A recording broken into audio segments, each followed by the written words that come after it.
So thank you for joining us today. We're excited to share the results of last year's giving from the Donor Advised Fund program, as well as a quick overview of Horizon's total giving last year, so you can get a complete picture of the money that went into our community in 2025. The Huron Nation and directs the tribe's wildlife department. She and her colleagues have been.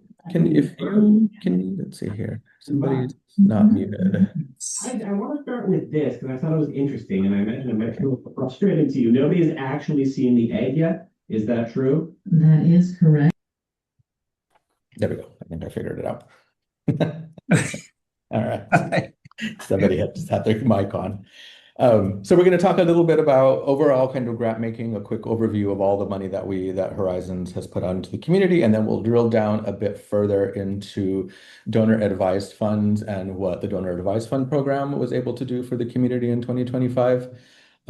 We'll then pivot over to Roger to talk a little bit about his pending retirement. And for those of you who haven't heard, maybe news to you, so I didn't mean to spoil it. And then I'm going to give a quick update at the end of this call around the Donor Advised Fund platform and some of the work that we're doing to enhance it and to make the process a bit easier for you all. So we'll take a few minutes to talk about what's coming down the pike for the mechanics of our program.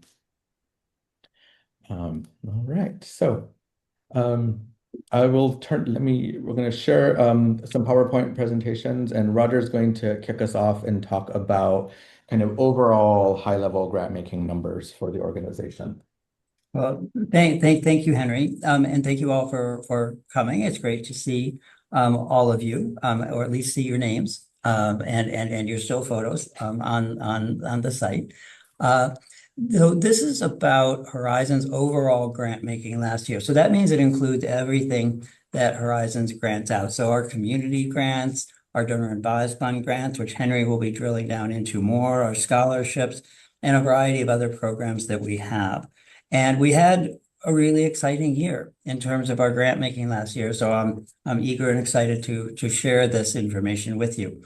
So the first slide just talks about our total grant making for the year. So if we look back to 2022, so going back about 3 years or so, the total grant making that Horizons was able to make, this included donor advised funds and everything else, was about 7.4 million. And then the next year it stepped up a little bit to 8.5, actually more than $1 million, and then a little bit more in 2024. And then in 2025, it jumped up to $13 million.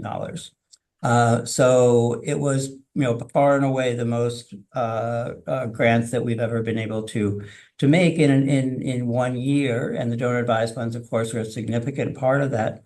It was also driven, in addition to generosity from donor advised funds, by some funds that we added to our community issues grants funds, which included some funds from a special bequest that the board decided should go directly out to the community, which added to what this total is.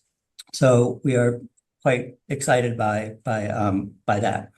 The next slide drills down a little bit deeper because, as you know, because many of you make these kinds of grants through your donor advised funds, not all the grants that go out from Horizons are going to LGBTQ causes, because you may be interested in an environmental group, you may be interested in your alma mater or whatever it may be.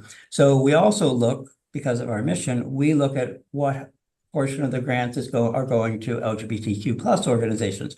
So again, looking back about 3 years for a little bit of perspective, back in 2022, that number was about 5 million of the 7.4. And then in 2023, it went up a bit to 5.5. In 2024, it went up just a little bit more to 5.7. And then it went up to 8.4 million in 2025. So that means that if you do the simple math, approximately $4.5 million went out of donor advised funds to non-LGBTQ organizations and causes. Because 8.4 includes the donor advised funds that went to LGBTQ causes. So again, that's the most that we've ever generated in a given year, and especially given the kind of year that our community was facing and that we continue to face. the timing of it seemed particularly propitious. Last slide, or not quite the last slide, but close to. We also drill down a little bit further because, as you know, through your donor advised fund and through some of the other work that Horizons does, we make grants that go beyond the Bay Area, and yet our heart is in the Bay Area. And we were founded here, this is our home. And so we also want to see, well, how much impact are we having in the Bay Area? And so looking at Bay Area and just the LGBTQ plus grant making, so not, if you made a grant to the Symphony or something, it's not going to show up here. But for LGBTQ grant making in 2022, that was a little under 2.5 million. And then that went up a substantial amount to 3.7. And in 2024, it went up another $1 million or close to $1 million to 2024 to 4.6. And then it went up further in 2025 to 6.2 million. So there's been quite a steady and strong increase. And so I want to thank all of you for your generosity in making these numbers what they are, including a lot of this money that's staying right here. And while I don't have, and I don't know that there's a source for information that would indicate what foundations are generating the most funds for LGBTQ organizations here in the Bay Area, I'm quite confident that that would show that Horizons is probably the number one source of those funds. And again, part of that is very much thanks to you all. One other look at this, just to give a sense of an impact, because those are just the big numbers. But if we look at the impact on individual organizations, and this is just a sampling of them.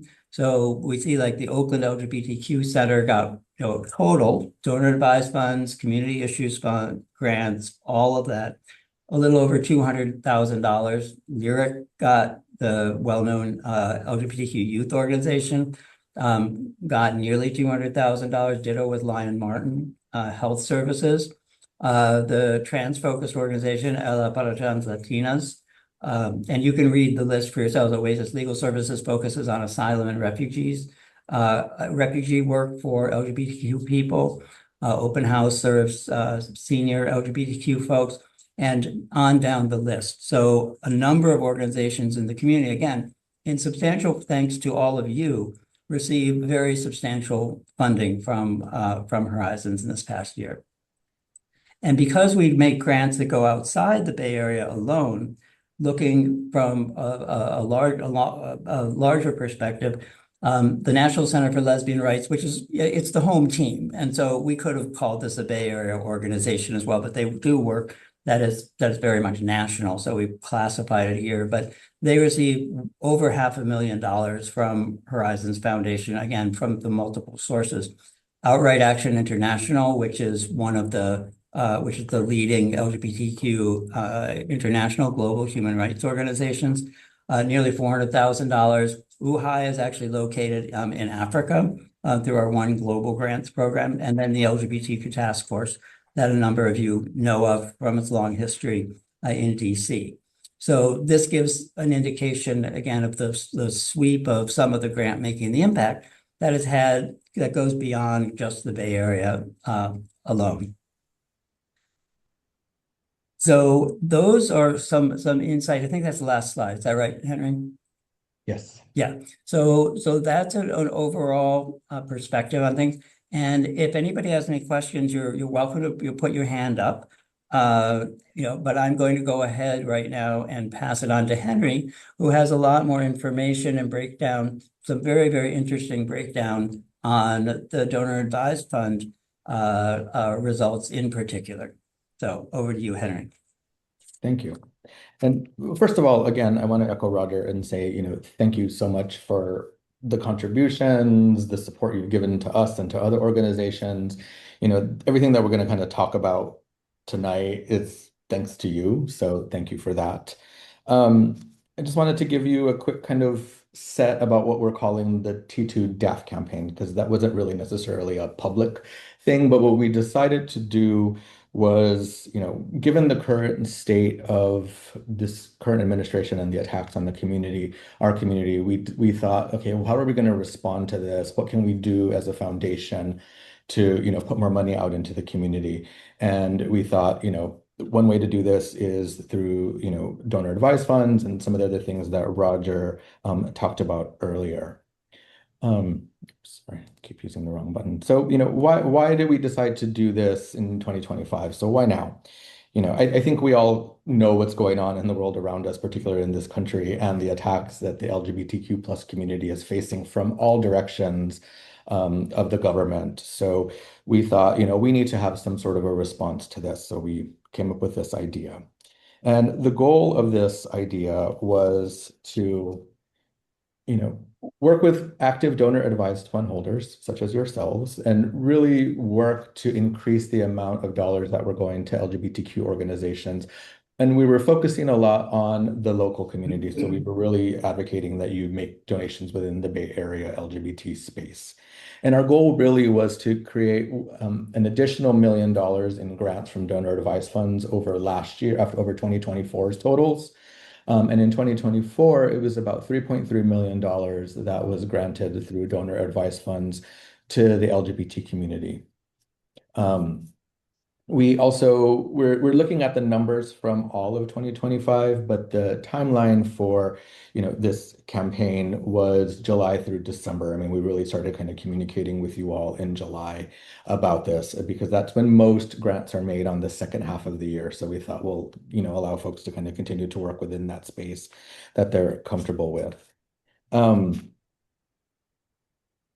right, so let's take a look at some of the numbers here. So what was the total impact that you all made in 2025? So this $5 million number here at the top is the dollar amount that went out to the LGBTQ community from this year's donor advised fund grants. So not only did you all meet the goal of an extra $1 million, but you actually exceeded it by $1.5 million. The number right underneath you'll see is $9.5 million. That was the total grant making that came from donor advised funds in 2025. So LGBTQ and non-LGBTQ organizations. So, I mean, if you think about kind of these numbers, so really if we look at it kind of from a dollar perspective, about 53 cents per dollar granted this year went to queer organizations, which is far and away more than LGBT organizations get kind of in general from the general population. We're more like at 1% or something like that, less than 1%. So this is a pretty amazing number that you all were able to accomplish. So let's kind of break these numbers down a little bit further and kind of see, if we can drill down a bit more. So this slide, somebody came in. This slide kind of gives us the breakdown between LGBTQ and non-LGBTQ grant making through the donor advised fund program.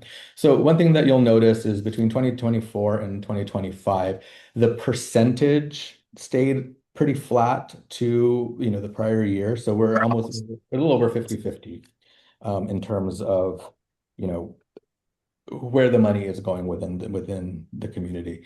But if you notice, the biggest change is the actual total dollar amount. So the percentage kind of stayed the same, but you all increased the giving exponentially. So that's it was a huge change, even though the graph doesn't really show that. Oops, wrong button. Hold on, there you go. The next thing that we looked at is grant making within the Bay Area and beyond the Bay Area. So Roger kind of talked about that a little bit earlier. And, about, what was that? Sorry, I lost my place here. So in 2025, about 47% of the total dollars stayed within the Bay Area, which is a bit of a decrease over last year. However, if we start thinking about kind of everything that's going on in the country this year in particular, one of the things that Roger alluded to earlier was that as donors, you all are not just LGBT donors all the time. You have a lot of other interests. There's other things happening in the world. And I just wanted to remind folks that, there was a bit of a grant making push in the early beginning part of the year around the fires in LA. So a number of donor advised funds, donated to that. We had immigration issues, going on throughout the year. So folks were giving to those types of organizations, which aren't always queer. So, I just want to remind folks that, we aren't a monolith. We have lots of different things that we focus on. Again, the number increase, I think, is the most important piece to kind of focus on here, right? We're really kind of expanding its reach within the Bay Area community. We're giving bigger grants. So it's really impacting our community. So while the graphs don't really it looks like we had a decrease, we actually had a really interesting increase.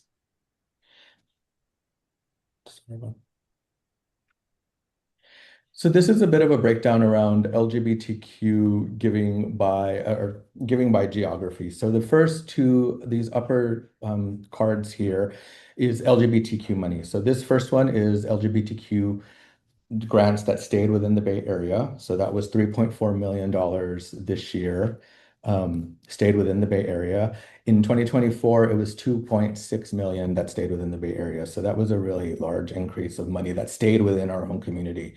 And so that was 36% of the total dollars granted stayed into the queer groups within the Bay Area. This second card here is LGBT grants that were given outside of the Bay Area. So that was almost 1.7. And that was a really large increase. In 2024, about $733,000 in grants were made to outside of the Bay Area.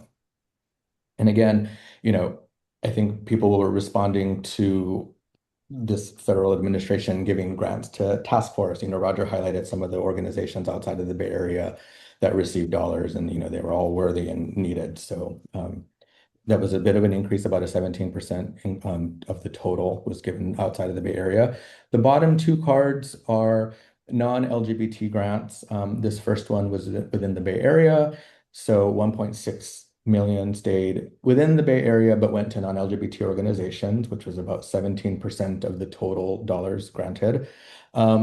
This was a slight decrease over last year. So there was about $100,000 less that were given this year to non-LGBT Bay Area organizations.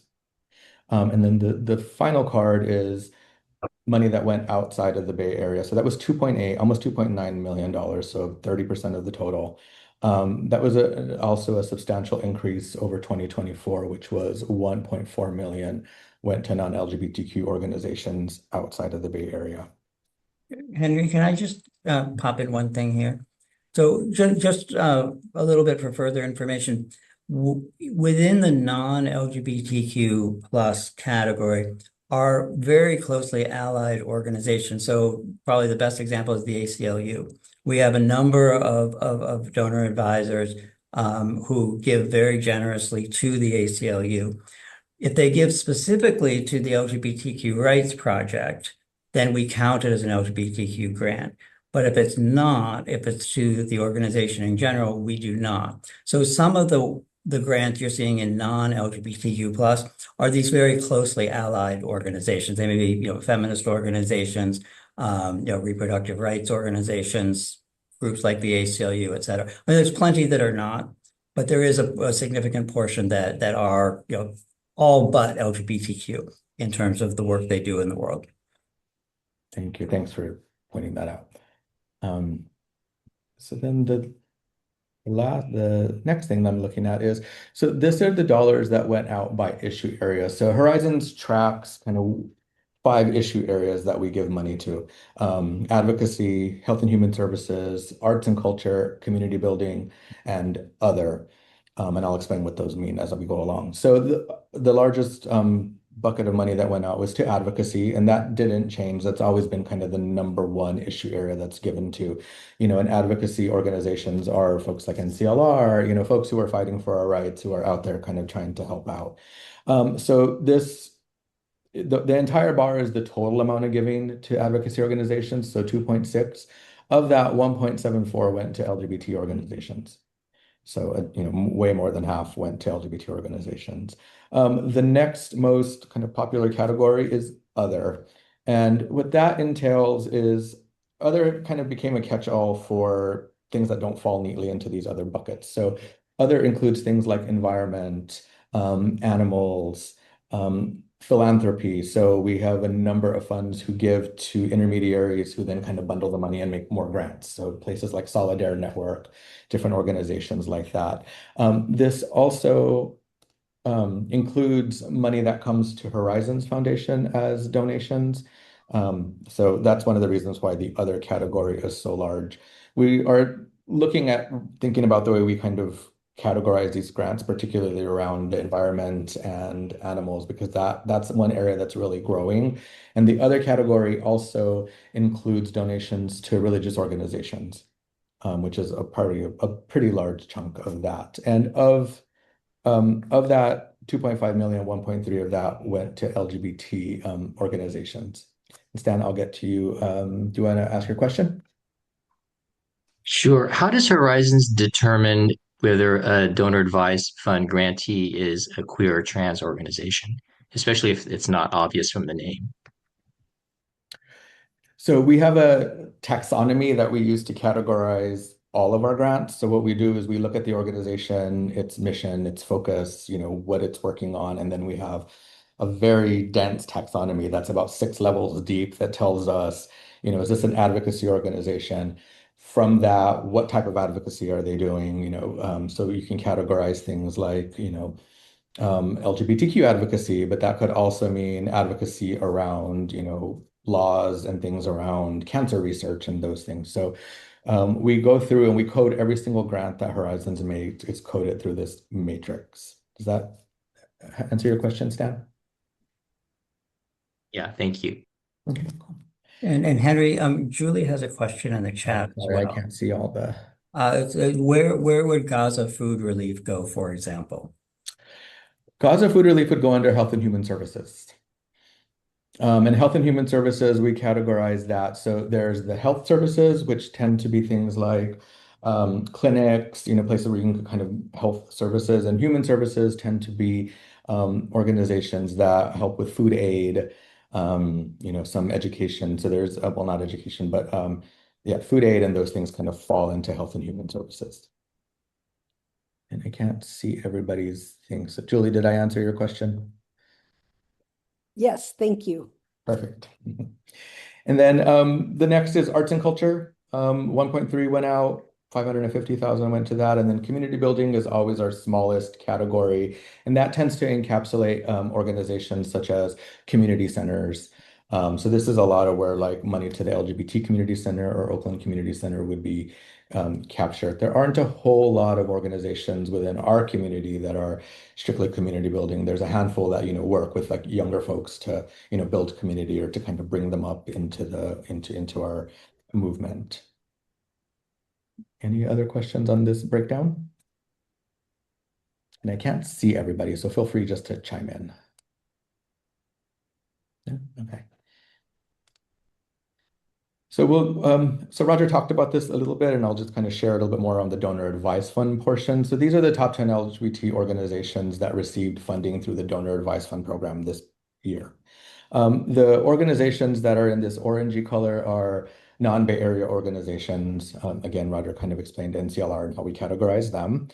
So these are the top 10. NCLR, Outright, Equality Without Borders, and Outwards are all the non-Bay Area organizations, and Equality Without Borders and Outright actually work in the international space. So that kind of goes beyond the United States. And then Outwards, for those of you who don't know, is an organization based in LA that captures our history through stories and videos and puts them online and uses them as education tools. So those are the organizations. And what was really nice about this is you really do see a really interesting cross-section of all of the different categories. We're looking at NCLR, who's doing advocacy on our behalf and fighting the legal battles. You're looking at Open House, who's helping seniors and folks with disabilities. Oakland Community Center is really a hub for so many different programs, from youth to food pantries to older adults. So they do a little bit of everything. As Roger said, Oasis does immigration work with LGBT communities. So it's a really good range, and the Historical Society, who's, helping us to kind of keep our culture and keep our story being told by ourselves and not having somebody else write our history for us. So I think it was a really nice way to kind of see how everyone who contributed, really did contribute to all these different areas and kind of a holistic approach to who we are as queer people in our and our well-being. And some just last kind of quick numbers just to kind of give you a sense. So we made 1,668 individual grants last year. So that's how many grants were processed. There's a 16% increase over 2024, where we did a little over 1,400 grants. We have 170 active donor advised funds, of which 123 participated this year in granting out. And of the 123, 106 of those made LGBTQ grants. And we have a handful, not a lot, but we do have a handful of donor advised funds that, are folks who are allies within our community. But some of these folks have come mostly because they have a family member or somebody who brought them in to have a fund here. So they tend to give more non-LGBT giving because that's just not their interest area so much. So that's one reason why it's not full participation. Of that, we supported about 723 individual organizations, of which 156 were LGBT organizations in the Bay Area and beyond.